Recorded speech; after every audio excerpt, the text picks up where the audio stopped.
Greetings. Welcome to the Biz Talk Live Show. I am your host, Shanté R. Roddy. We are so glad to have you guys here.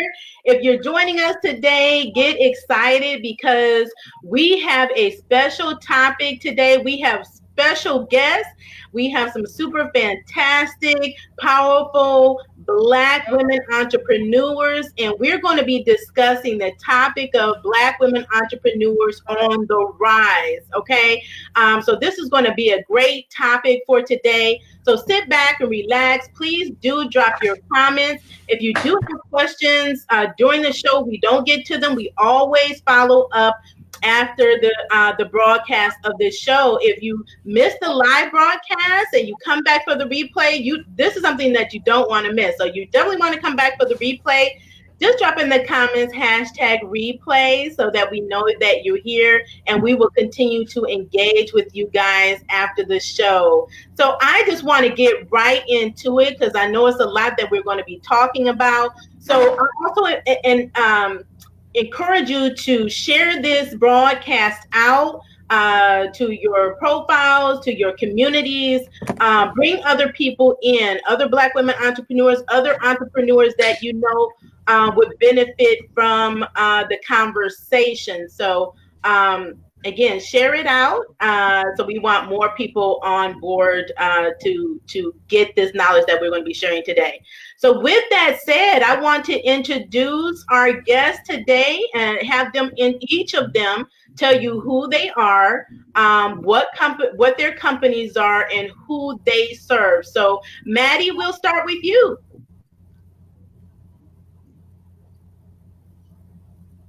Maddie, can you hear us? She might. Can you hear us? I think she's having some technical issues. Annette, you want to introduce yourself?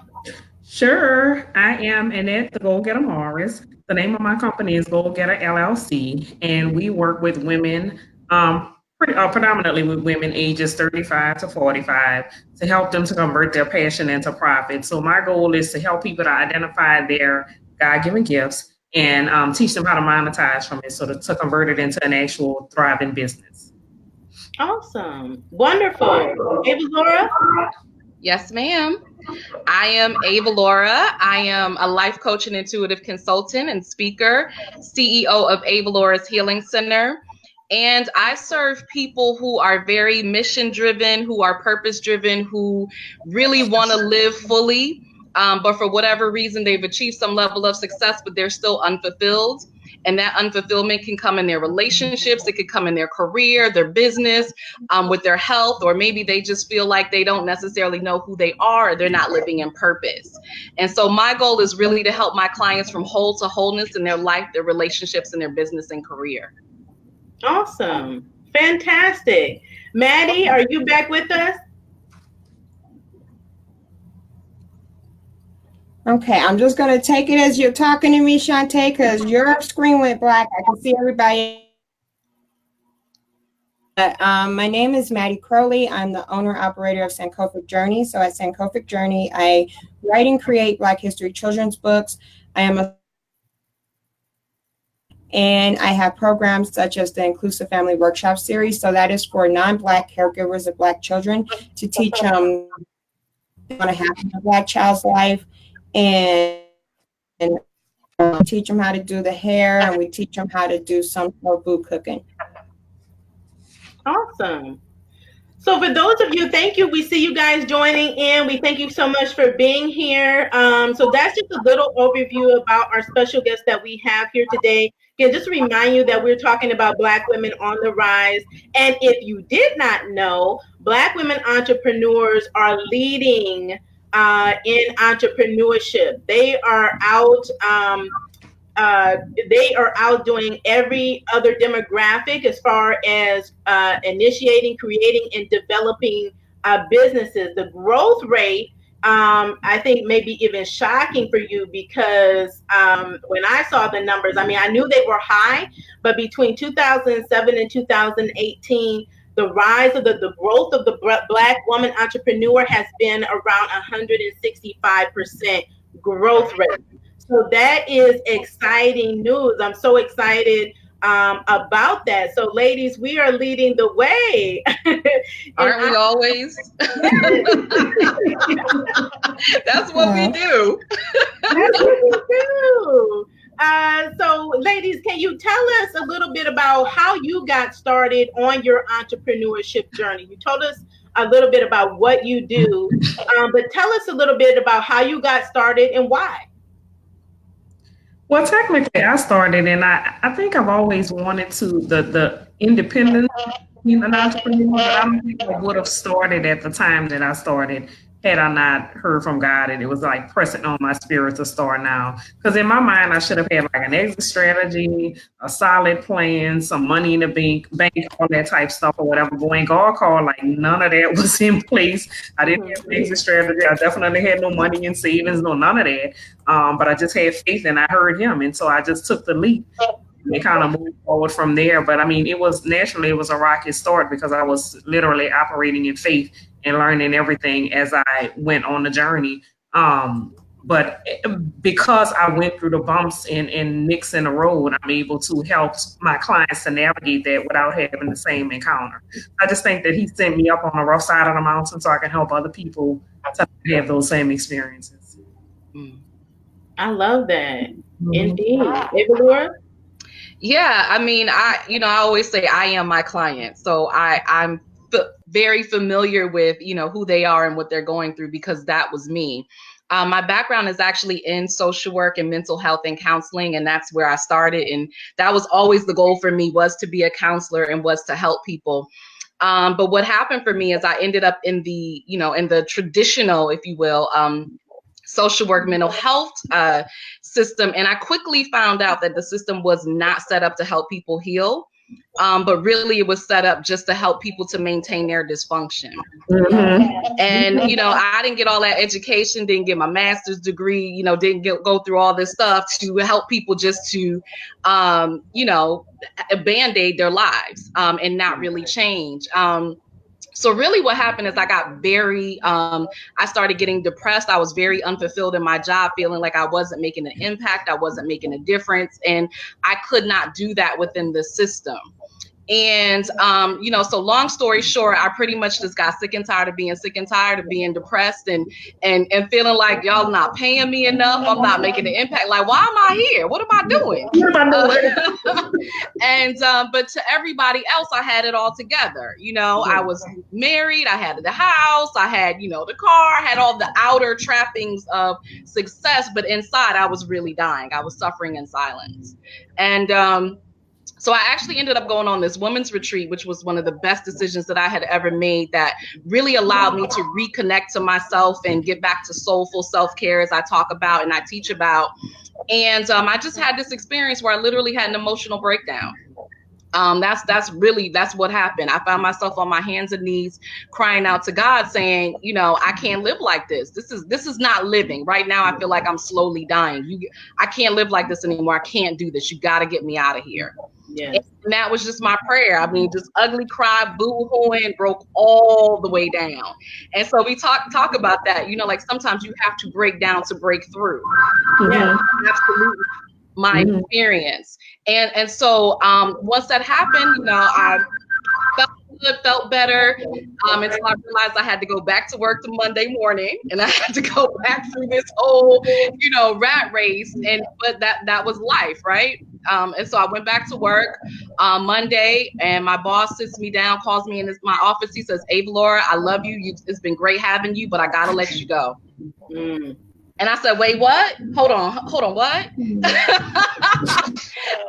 Ego was shocked, to say the least, because I had never been fired from anything in my life. I was, the classic overachiever, perfectionist, graduated magna cum laude. Like, so whatever I wanted to do, I did it successfully. So it was shocking. But I quickly realized, or spirit quickly realized, if you will, that, Avalaura, you're complaining, but this is what you prayed for. This is what you asked for. Yes. And so, so then it became, well, okay, what am I going to do now? And so much like, you know, Annette said, I was not prepared at all for entrepreneurship.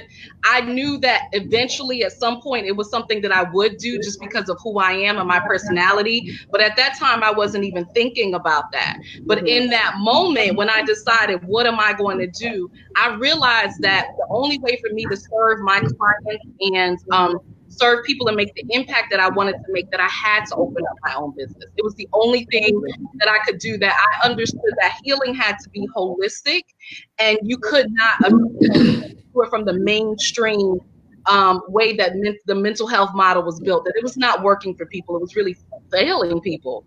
And so for me, I needed to do things my way.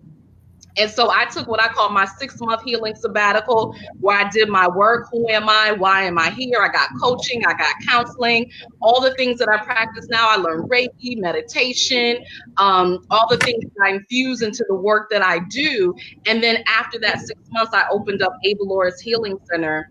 And that was in November of 2005. And I've never looked back since then. That's amazing. That really is. It is. So we're going to come back to some points that you made. Let's try to get Maddie in here. So how did you come to be an entrepreneur and why? Okay, this would be 2016. Now 7-year-old, he was 3 then. He started having seizures. So he had one seizure. I had to quit one job. Then a whole month went. He had another seizure, and the bosses were like, well, can't you leave him with somebody? And I'm traumatized from him. I don't know how to explain it. It's traumatizing. And so I quit that job. Then I got another job. He had another seizure.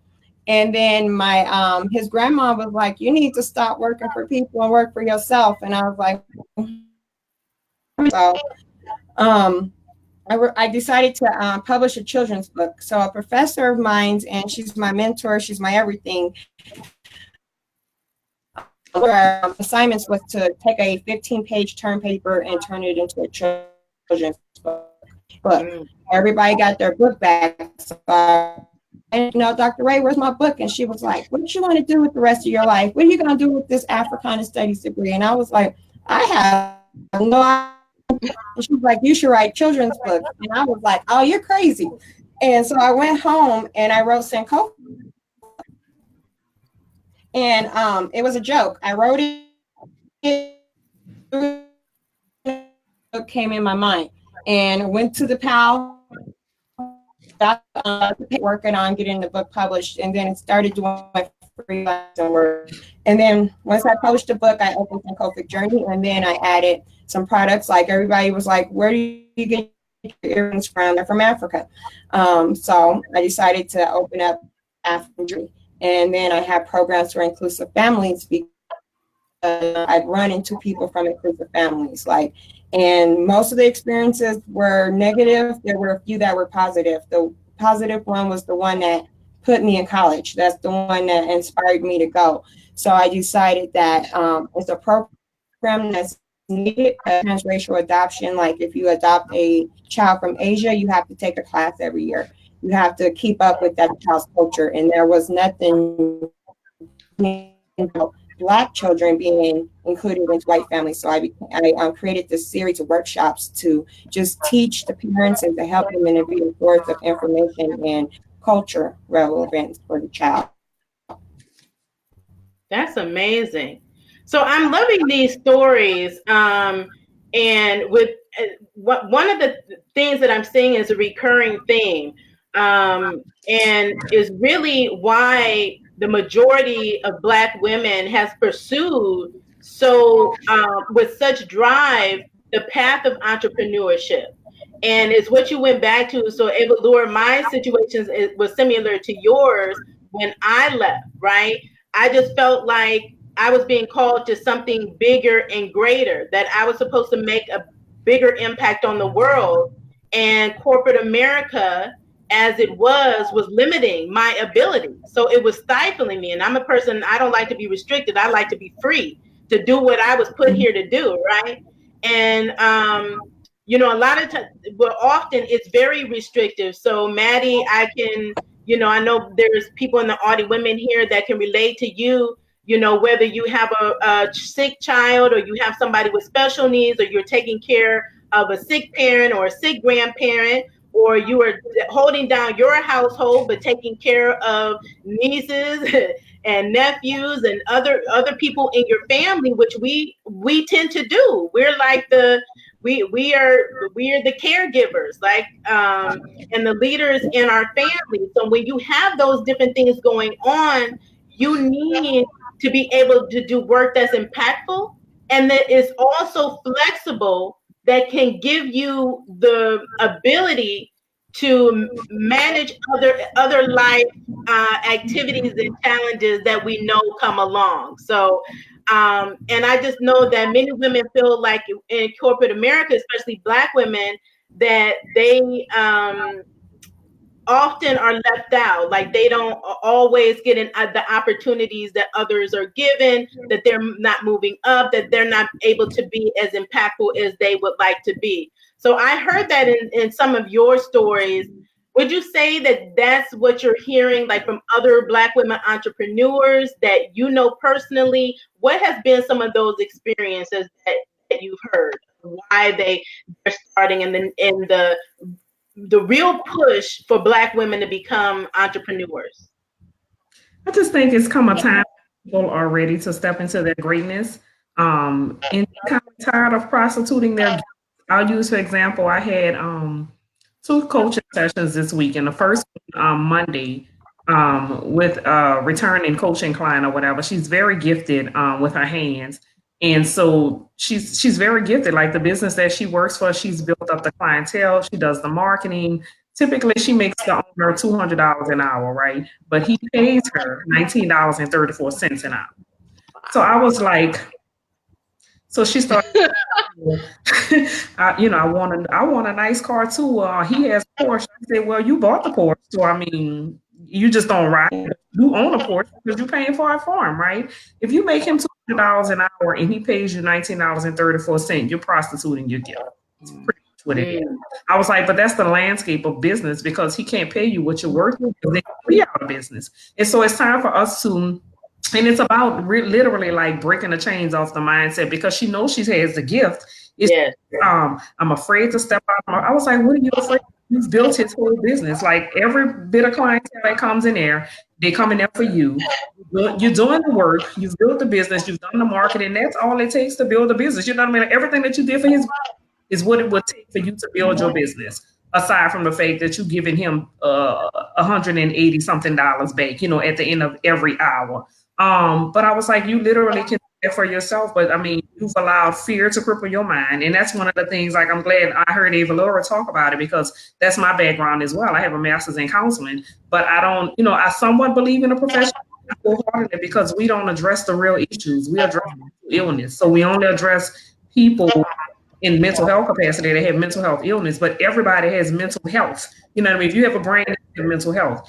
And a lot of the things is that we're not trapped as a illness. We're trapped by the bounds that we self-inflict on our minds, whether it comes from family history, my family's never done this, or whatever. So we trapped by tradition, or I've never seen this before, so I'm scared to do it, or we trapped by fear, or whatever it is. But a lot of times we just don't walk into greatness because we've allowed not to. That's just as simple as that. And it just takes somebody else to put the mirror to us to be like, look at what you're capable of doing before we realize or even, recognize the gifting that we possess. So I just think that a lot of people are walking into it for various reasons. Like, we want the flexibility to be with our children.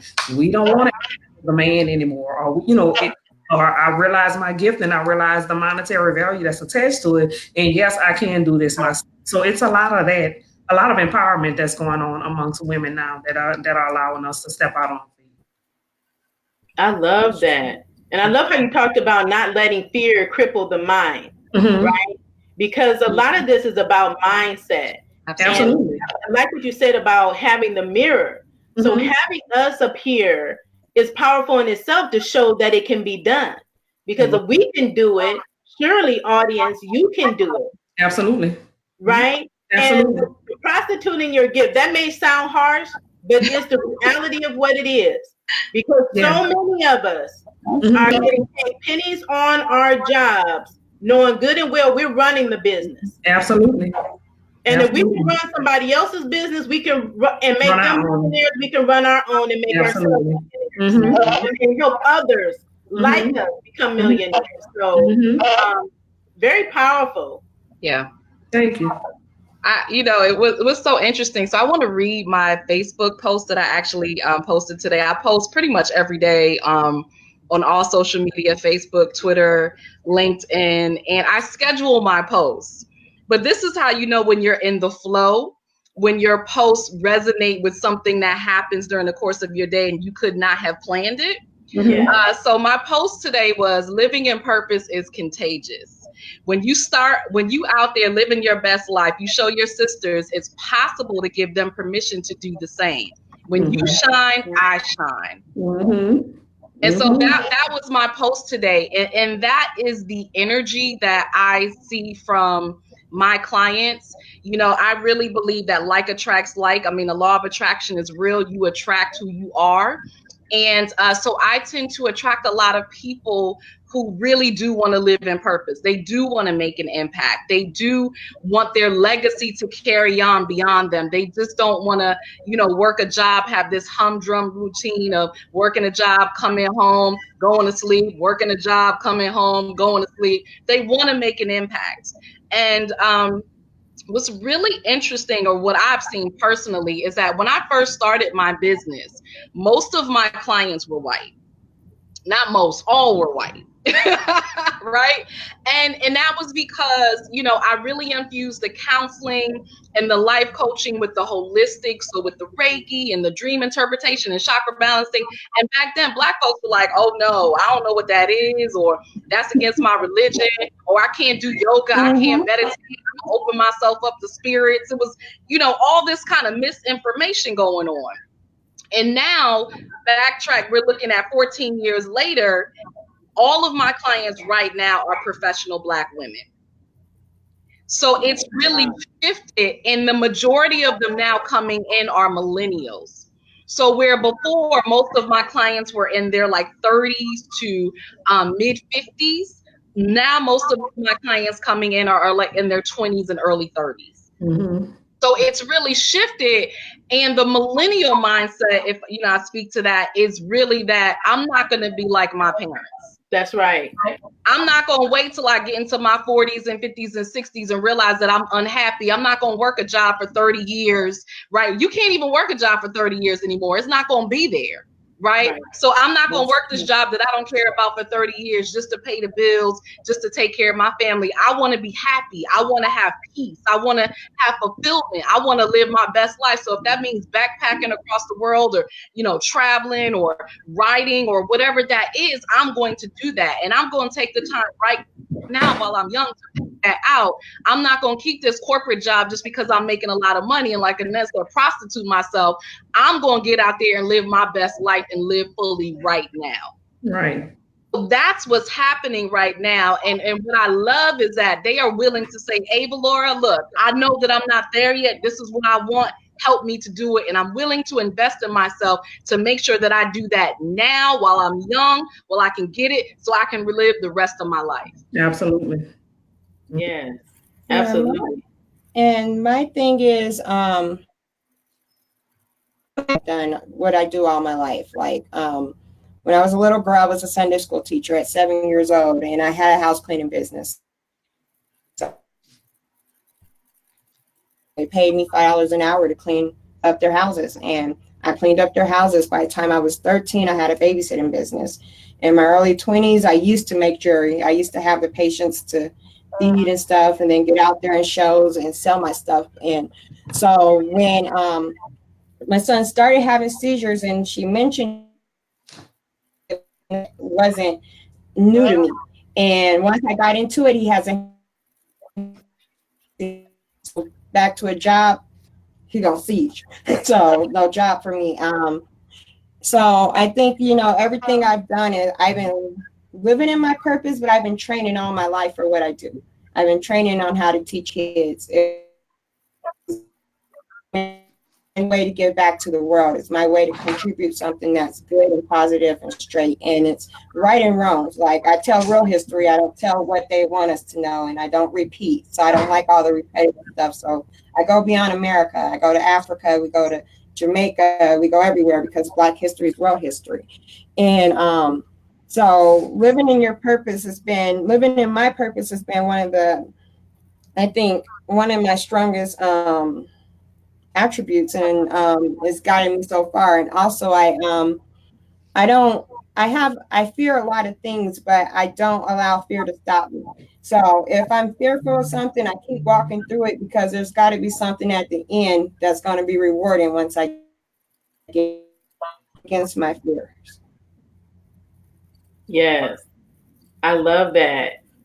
And I just said that yesterday. I mean, that's been like a recurring theme about, you be scared, but do it anyway. Do it scared, and don't second guess yourself. Just do it. Just do it, because you're going to second guess and then you're not going to do it. Okay. So I think that that's so important. And I like what you said about two of you said about, this is a path that you're on. Like, people think that you have to take a long time to get into your purpose. Everything that and that people, I think a lot of times people think, oh, I had this education, it really didn't do anything for me. I'm not really using my degree or my education. But realize that everything in your life is a teachable moment. It is part of your journey on your path to purpose, on your path to fulfilling your purpose. Regardless if you think it's something you use, you're using it. I have a communications degree. I never intended to be a journalist, but I have been communicating every day of my life. So I am an effective communicator. A lot of people ask me, well, how did you get into this? And how did you get into that? And it was partially my degree, but it was mostly my willingness to step up and take initiative and be a leader. I wasn't one of those people saying, well, I can't do it because it's not in my job description. And one thing about women, Black women specifically, is that we're self-learners. So we're in the mindset that if we don't know it, we're going to learn it. Okay, because a lot of times we don't have access to a lot of the resources that other people have. So a lot of this is like bootstrapping. We're bootstrap entrepreneurs. We're learning on the go. I mean, and to me, that's like a rock star, like action happening, right? And the ability to evolve in our businesses. Like you said, you went through having clients that were Caucasian clients, and then years went past, and now you have more Black clientele.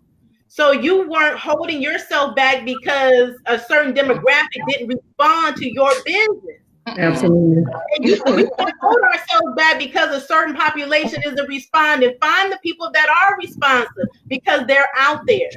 So I just love that about us, our resilience, our determination, our ability to just bootstrap it, and be avid learners for ourselves and just reinvent ourselves. Just, I think, has really helped catapult us to this place that we're in, that we're leading in this area of entrepreneurship. So what are your thoughts?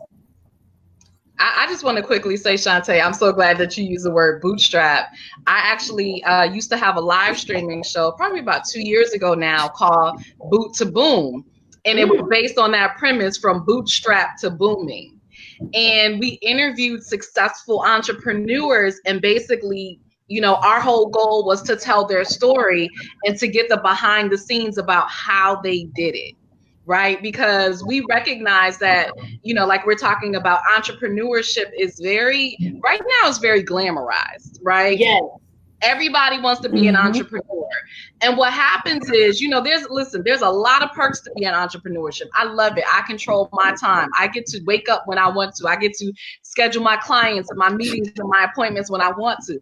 But also, you know, it's the saying, you eat what you kill. So if I don't have business coming in, that means I have no money. Absolutely. So, but people don't really talk about those things. So in Boot to Boom, we wanted to highlight successful entrepreneurs and say, hey, how did you do it? And what is it really like to be an entrepreneur?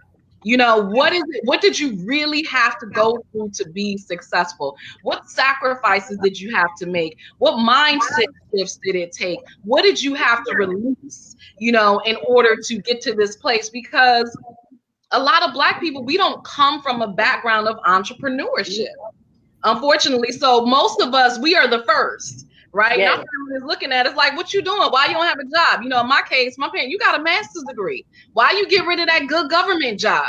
You know what I mean? Keep your government job. What are you doing over here trying to be a business owner?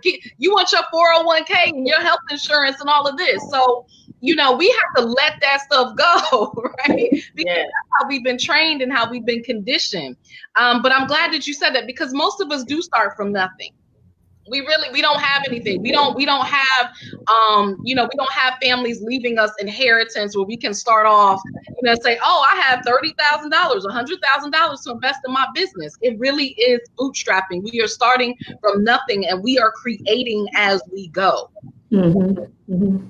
And that's okay. That's important. We're all going to do it. The thing is to make sure that you get the resources, the tools, the education, all those things to make sure that you're successful. But yeah, that's most of us. We're starting from nothing. Started from the bottom. Now we're here. Right. I'm glad to hear Avalaura talked about I think it's important to hear about what is she doing with a master's degree and you should stay in the corporate world and this is that or whatever, because historically, I talked about this yesterday, being trapped by tradition, right? Because our parents and our relatives and all of those, they were so comfortable with whatever their norm was, right? And this is a new norm, because I didn't, first of all, most of my family, none of my family really had career. Nobody went to college. I was the first college graduate, first one with a career. But even in that particular career, I was still living paycheck to paycheck. So I was like, this don't make no sense to me. You know what I mean? And if it don't make dollars, it don't make, So I know that I want to do more than what I'm bound by this 9-to-5 mental health profession is allowing me to do. I know that there's more to life than just this, right? Because God talked about, not to fail and then unlimited type stuff or whatever. So I'm limited by this. I'm bound by this. So I know that this is not all that God has in store for me. So I want to see what is, not that I'm looking for the greener grass on the other side, but I'm looking for the full capacity of whatever He has in store for me. And I know it's not bound at this particular desk that I'm doing therapy from. And so I just wanted to see what it was. And that's what made me explore entrepreneurship. But I tell everybody, entrepreneurship ain't the glitz and glam that you see on social media. Don't be fooled by it. I tell everybody, look, I tell my clients, look, I quit this thing at least 2 or 3 times a day.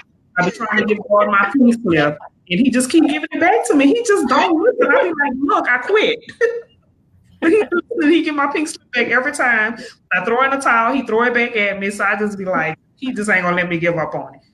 There's no, like, the glitz and glams that you see, that ain't the real deal. That's just like the glory after the story. You have to see the tragedy that led all the way up to this. You know what I mean? I've been a full-time entrepreneur for 8 years now, and this has not been a pretty life. I love it. I love the flexibility. I get, I have an 84-year-old mom, so I take care of her or whatever, because I'm the only sibling that's here. I get the flexibility to take her to doctor's appointments and everything she has to do, take my children where they have to go and all that type of stuff or whatever. But if God would let me quit, I'd have probably quit already, because at least 3 times a day, and He just like, girl, go sit down. So. You're telling the truth. You're telling the absolute truth. Yeah. And so that's why we have this show, because I think it's important for people to not look at it from the glamorous aspect, like what you see on social media. That is not the reality. It is not. It is not. A partial reality, just a very small part. Very small. Mm-hmm. And then people think that it's overnight success. No, I think I posted something maybe a month ago that talked about it taking 10 years to get to the overnight success. Is what they think is overnight, because that's when the people it's over many nights and they blew up. But you don't realize that a lot of people, including us, put in the trenches 3, 4, 5, 6, 7, 8, 9, 10 years, and then blew up. Right. You have to put in the work. It's like you're tilling the soil. You plant the seed, you water it, and you're constantly building. You're building on a strong. You have to set a strong foundation and build on that. But none of this is overnight success. And then success. The more success you have, don't be fooled. The more success you have, the more challenges. Every level has greater challenges. Every level. Before. Absolutely. It don't get easier. If people come out, you gotta build a team. You know, you gotta build a team and all this or whatever. It's like, okay, when you first don't have money to build a team, you are right. You team. You the janitor, the caterer, the cook, you everybody. You the accountant, you the payroll specialist, you the HR department, you everything when you first start out, you know. That's right. I mean, I know a lot of us are solopreneurs. We're doing all of these different things. Go ahead, Maddie. Well, for me, entrepreneurship is in my blood. So, my family has owned different businesses. Some of them have failed due to crack and different reasons. My grandpa owned a farm, which my grandma sold after his passing. But everything I've done in my business has been things that have just been with me all my life, and just different people who have influenced me. I've been influenced by many entrepreneurs. Like, they put me on, they helped me start businesses. They help me necessarily do it alone. I have a degree that she never used. She never used it. She just retired. So I was like, hey, help me. So she comes 2 or 3 times a week, and it's not hard. I work more hours for any company ever. And everything I've gotten has been by, like, see that part of entrepreneurship is that sometimes you got to put all your money into it and you don't see your money right back. Like, I don't see, if I buy $1,000 for it shipped and pay for all that to get it here, I don't see that back the next day or 2 days. It takes me working to see that back. It's talking to people, communicating, even my work. If you don't do the work, it's just a nightmare. Absolutely. And we have to be willing to invest in our businesses. And like you said, you don't always see the return right away. And sometimes we don't even look at the return correctly. So it takes time. So when you're investing in your business, and some people say, well, I'm not going to go to this event. I'm not going to do this because I didn't see a return right away. But I like those people to say, okay, I'm going to do this, because especially a lot of times when you're networking, when you're getting out there, you're doing vendor shows, you're putting yourself out there. Those are marketing dollars that you're putting out there to make yourself visible so people get to know you. And it's all about building relationship. People have to get exposure. So I think they say it takes between 7 and 15 times for people to be exposed to you, your business, your offer, before they even buy. So a lot of people don't know that. So if they make one attempt, they're like, oh, it didn't work and I'm going to give up. What I like about us is that we don't do that. Like, we don't take no for an answer. We are determined. We are persistent. We continue to go after what we want. So I really appreciate that about, like, you ladies and us as Black women, is that is one thing that we do. We don't give up. We will be persistent and persist and persist. Because you have to. I can't tell you how many times, if I had given up and not made another follow-up call or a follow-up email, I would not have had access to the opportunities if I had just given up and said, oh, they didn't respond or they didn't return my phone call. People are busy. People have things going on. But people respond to people who are persistent. They're like, okay, you stand out. There's something about this person. Why did they contact me again and again and again? Yes. Because absolutely. I have people I need to serve and to impact, and I know you can help me do it. Yeah, I mean, Shanté, I went to Howard University, and I tell people one of the best things about going to a HBCU is that it taught me how to advocate for myself. I do not take no for an answer. You know, how many times did they tell me, oh, I'm sorry, you got to go to the A building for this, or you got to go for that, or you can't go to your classes, or you can't do this, you can't do that. I do not take no for an answer, and I don't take it personally. I advocate for myself. So you're absolutely right. It is all about persistence, and it's all about consistency. That consistency is where you are going to make your money. That is currency. I'll give you one example, and I have many of these. One of my best clients, I'll never forget this. She called me and she said, Avalaura, you don't know me, but I know you. And I'm like, what is this, some stalker shit? Like, what's going on? Right? And she said, Avalaura, I've been following you for 3 years. I've been on your newsletter. I read everything that you send out.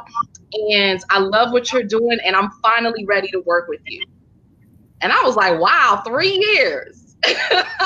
3 years. But she became one of my best clients. She took all my Reiki training. She referred people to me. She is now out there doing her thing now. And we're still in touch. And she still supports my business.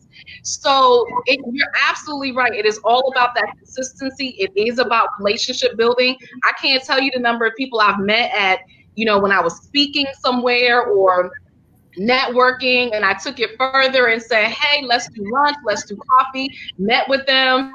And now, you know, one person in particular got a speaking engagement, and that one speaking engagement has now turned into 3 speaking engagements. So we do have to be consistent. We do have to follow up. We do have to recognize that this is a long game. You know, if you're in business, it's a long game. You're playing for keeps. You can't be short-sighted. So, you know, you can't look at anything as, oh, I didn't get that opportunity or that didn't happen. You didn't get it this time, but keep going, because this is the long game.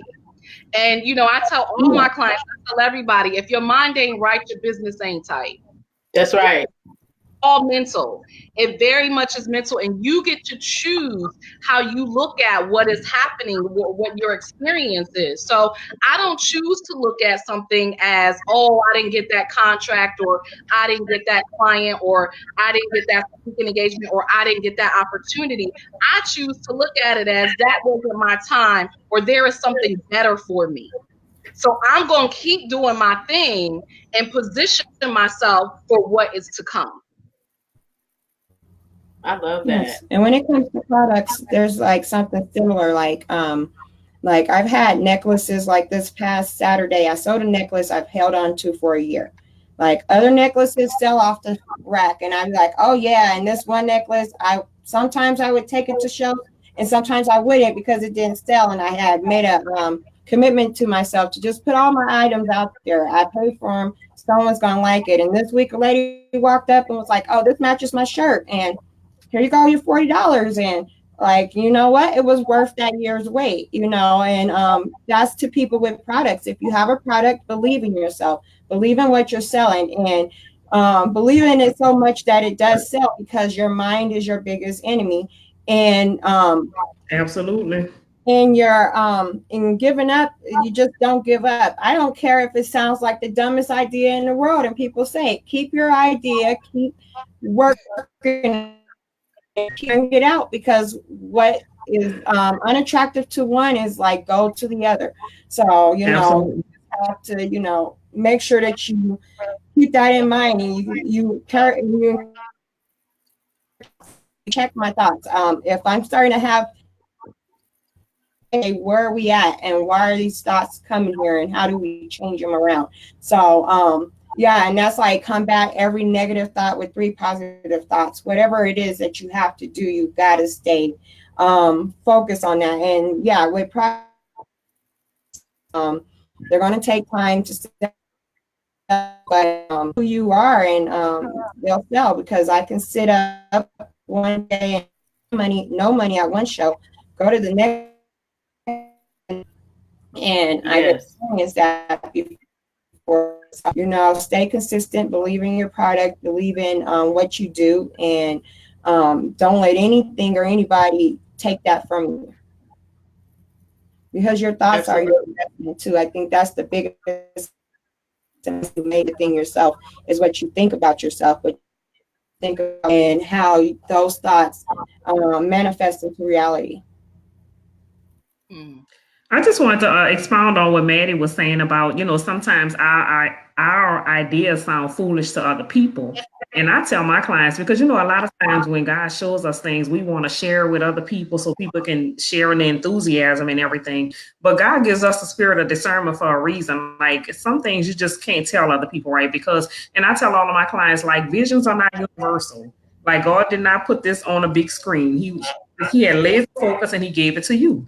Other people will not see it as he showed it to you, right? And it's not up for you to paint the picture for them to see it. It's up to do it and they'll see it once it manifests, right? So when it manifests and they see it, it'll make sense. But you explaining it to them, they're not going to see it like you saw it because God didn't show it to them. He didn't put it on a big screen. He narrowed it down and showed it to you so you can bring it to manifestation. So anytime, and even though we're seasoned entrepreneurs or whatever, whenever God shows us something new, we get scared. We fight with fear too. We just enough to do it for whatever reason. The longer you're in entrepreneurship, the crazier you get. You know what I mean? You want me to do this? Oh, okay, I'm gonna try this too. We just crazy. I say it all the time. Entrepreneurs are half crazy. Yeah.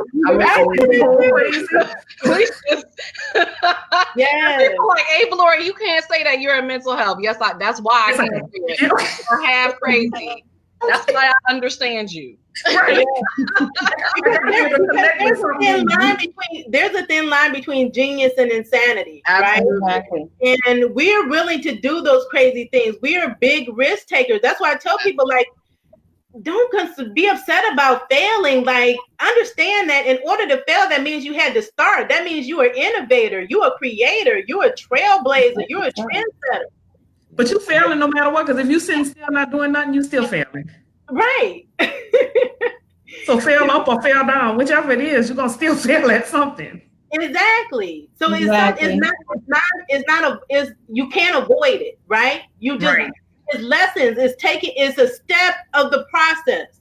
I think people, if you just look at it as it being a step in the process to get you to where you're supposed to be, whether it's to redirect you, for you to learn from it and say, oh, okay, let me take this idea, let me tweak it, let me improve it, let me bring on some new people. Maybe I was trying to do it all along. We talked about that earlier. And I tell people, like, we do so much, especially us as Black women, we take so much on. And it's like it's just given to us. It's not that we really want to take it. And then we go it alone, because a lot of times we don't know, we don't have people to connect with. I think that's why it's so important for us as Black women, period, to have a community of other women, purpose-driven women that we can relate to, that we can build that support system. Would you all agree? Oh, absolutely. I tell people all the time, it takes a village to raise a dream. Ooh. And if you don't have a village, I know your dream is suffering, because we absolutely need support. And the biggest, you said we're risk takers. The biggest risk that you can ever take in this world is believing in yourself. Because every single day we are told the opposite, that you shouldn't believe in yourself, that you should just get a job, that you should depend on somebody else for your happiness, that you should depend on things outside of yourself, right, for your own happiness, for your own well-being. That is how we're trained. That is how we're taught. That is how we're programmed from when we're young. So the biggest risk that you can ever take is to believe in yourself and to believe in your dreams. And once you do that, like I said, if your mind ain't right, your business ain't tight. You got to get your mind together. And then you have to have a support system. Who is in your village? Who is helping you? Are they helping you, or are they hurting you? Because that is one of your biggest indicators of success, is who is the circle that you are surrounding yourself with. And those people may look like you and they may not look like you. Right. But you need to have that circle. And that's actually one of the reasons my partner and I, we've had this mastermind group probably for a year, and we decided to open it up to other, particularly looking at service-based entrepreneurs. It really is for anybody, but really looking at other service-based entrepreneurs, just because, again, it's sort of unique in how we do business. So we're opening up our mastermind group and expanding that, and definitely looking for people who are about their business, because we don't want no flackers. But people who are really about their business, who want to join, who, yes, we can pour into you and support you, and you can also support us, so that, again, it becomes that village that we're all supporting each other and helping each other and pouring into each other. And then the other thing that I decided to do this year, that had been on my heart to do for a while, is a retreat, particularly for Black women in leadership. And that's Black women who are entrepreneurs and business owners, but also Black women who are in corporate and government, but usually Black women who are at the top of their game, who are not being supported because everybody is pulling on us and looking up to us. And then we looking like, who we got, who's around us, who can help me. That's it, God.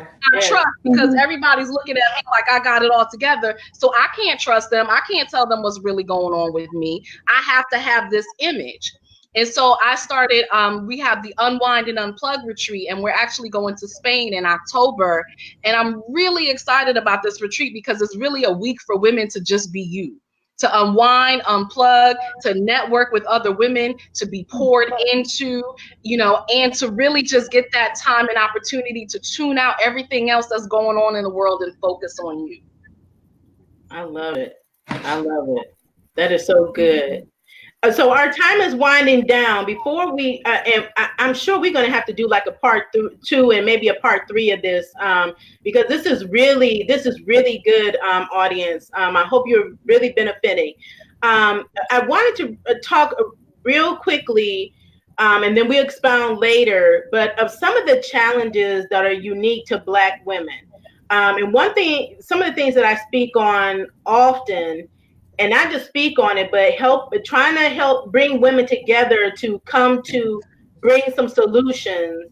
And that is around, you know, we're leading in entrepreneurship, we're doing great things, but we're still at the lower end where it comes to revenue and profits in our business.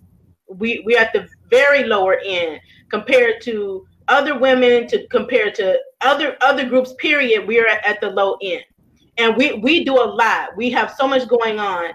And another challenge is that we have a challenge of getting access to different resources and mentors that we need, and then access to the capital that we need to grow our businesses. So I just wanted to talk a little bit about, from your perspective and your experience and the peers that you're surrounded with, what are some of the challenges that are unique to Black women? And if you've experienced them, how have you been able to overcome? Well, one of the things is, like, a lot of people that I've encountered, they don't think outside of one stream around, right? Because when they go into business, if their thing is, you know, I do cupcakes wonderful or whatever, right? And they go into business and, hey, I'm a cupcake business, right? But fades away, and then they don't have any business, as opposed to diversifying their business, right? If you bake cookies, then you know how to bake. So now it's the season for 2-tier cake. Learn how to do 2-tier cake and add that to your business. You know what I mean? Like, we have to adopt the Walmart mindset. Walmart, he started out, Sam Walton started a mom-and-pop store in his neighborhood to accommodate the needs of, you know, the people in that particular community. But you see, he didn't stay in the pop store. At some point, he was like, oh, people need medication. Let me add a pharmacy to it. Or people like baked goods, let me add a bakery to it. Or people like seafood, let me add a garment to it. You understand what I'm saying? Like, we have to get out of the mom and pop mindset and diversify and meet the needs. You accommodate people, whether you provide services or products, you are accommodating people. So you have to get the people within what they want to make sure it still aligns with your passion. So if your passion is baking, hell, if it's to come to the phase to bake bread, but you're still baking. You know, so we have to diversify what our offerings, in other words, to accommodate our clientele. Absolutely.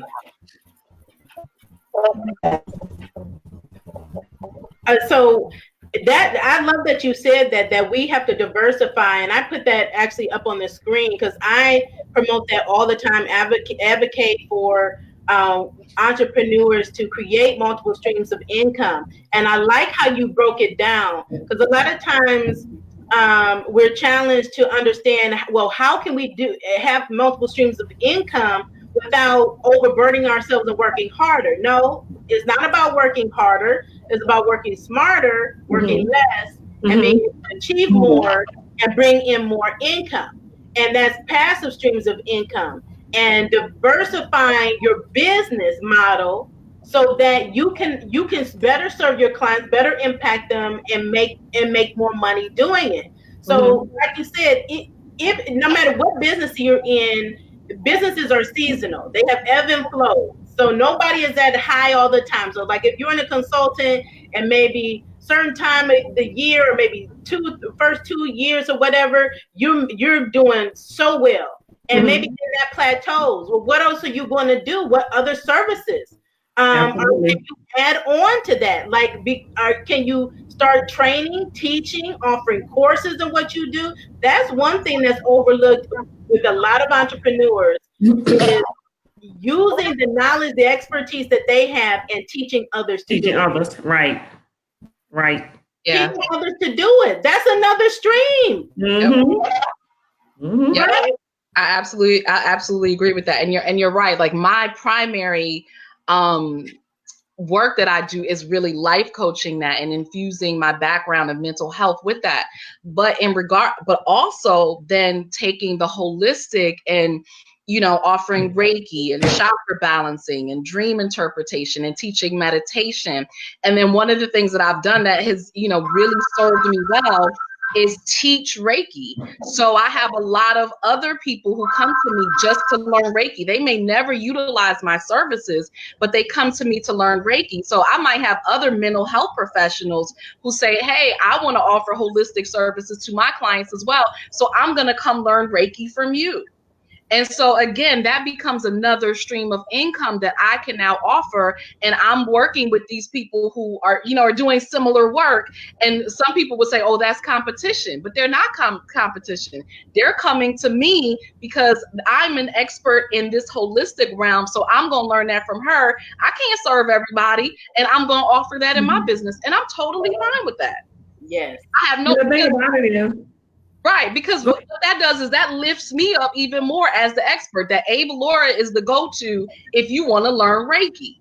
So I'm totally fine with that. That's okay. You never have to utilize my services, but absolutely. So now I'm training it. Now I'm also speaking on it as well. So you're right. That becomes the total different stream. So if I'm light on clients, I have these other streams coming. And now, people said, Annette, like you said, the Walmart, listen, I don't know how many people came up to me and said, Avalaura, oh my God, I love your hair wraps. I was like, really? Guess what happened? Avalaura said, I'm a businesswoman. Hold on now. This is a business. So then I started saying, okay, let me find out more about this. So I started sourcing fabrics, learning about hair wraps. So now I have a head wrap line, and I teach women how to wrap their hair. And I infuse that into my other business. So it's actually propelled my coaching business, because now I'm saying, hey, look, I can help you to be beautiful and more confident, and sexy and powerful on the outside and on the inside.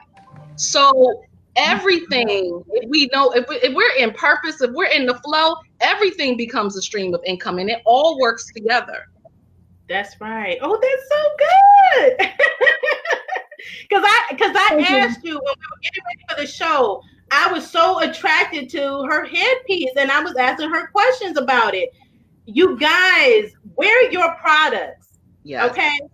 If you make products, jewelry, perfumes, cologne, clothing, shoes, whatever it is, wear it. Even if you're service based, wear it, have it, sport it, have a bag with your logo, have a shirt with your logo, with your brand, with your slogan on it, so people know who you are, they know what you do, and people are going to ask. That's enough. You're constantly promoting yourself without promoting.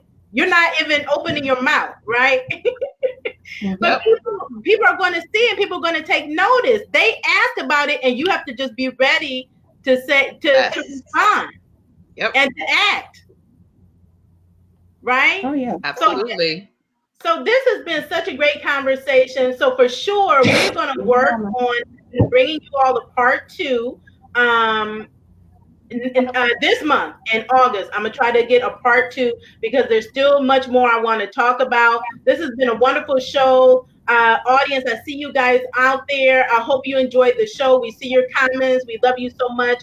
thank you to our guests, Avalaura, Annette, and Maddie, for coming on, for sharing your gifts with us, for sharing your words of wisdom and all of your experiences and your story. It's just been so powerful and impactful for us. So again, thank you so much for tuning in. If you would like to be a guest on our show, we have openings in September and October. If you have a story you want to share that you feel that will impact lives, we invite you to be on the show. If you would like to be a show sponsor, you can also visit us at our website at www.intuitiveriskmanagement.com.